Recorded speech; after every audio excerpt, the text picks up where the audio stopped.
So we kind of lived in a limbo for years. This limbo of addiction.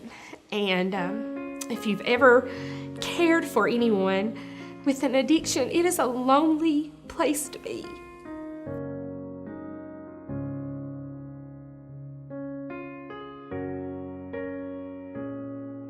So I had to take a restraining order out at that time. Jason, when he would be drinking, his anger would get really bad.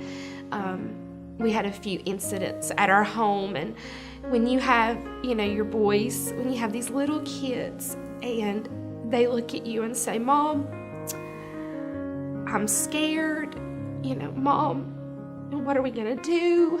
And I knew I had to just trust that God was going to take care of us, whether that was going to be me to be a single parent or, whatever. I had to take care of them, and I knew that God would take care of me in the process of that. I had reached a point in my life where I didn't care. I didn't care who I hurt. I was selfish. Didn't really know or care where to go. I wanted to live my life the way I wanted to live my life. Missy and I were separated, and I was under a restraining order and had been to my mother's house and come home on a Sunday afternoon and went out with my friends drinking, and woke up on Monday morning in my friend's apartment in his recliner. I didn't have a clue where I'd been or how I got there. When I didn't know where I'd been or what I had done. And I have a beautiful wife and 3 little boys at that time. I knew that I had to turn back. I had to bring my life together for them.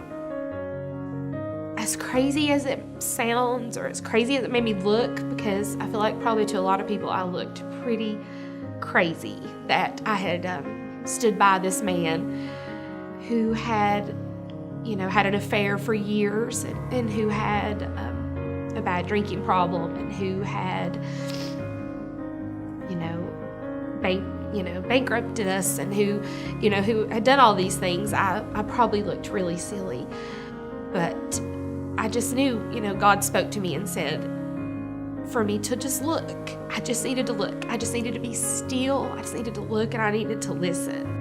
My first step was to suck up the pride. Suck up the pride and know that I can't do it alone. I had to change. And I took it day by day. And here, now almost 2 years later, I don't know what I would have done without Highlands.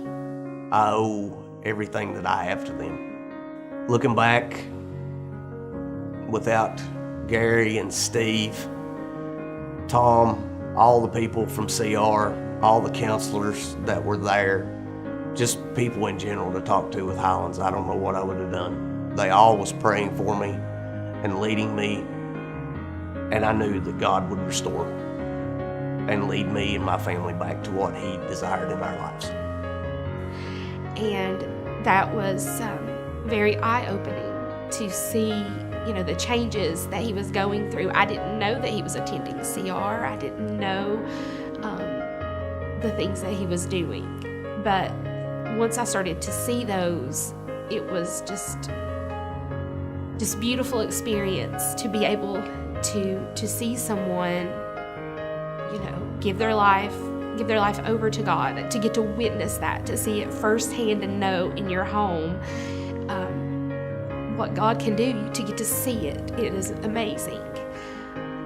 With addiction, with failures, with habits, with hang-ups, whatever it may be, you're not so far gone that God can't bring you back.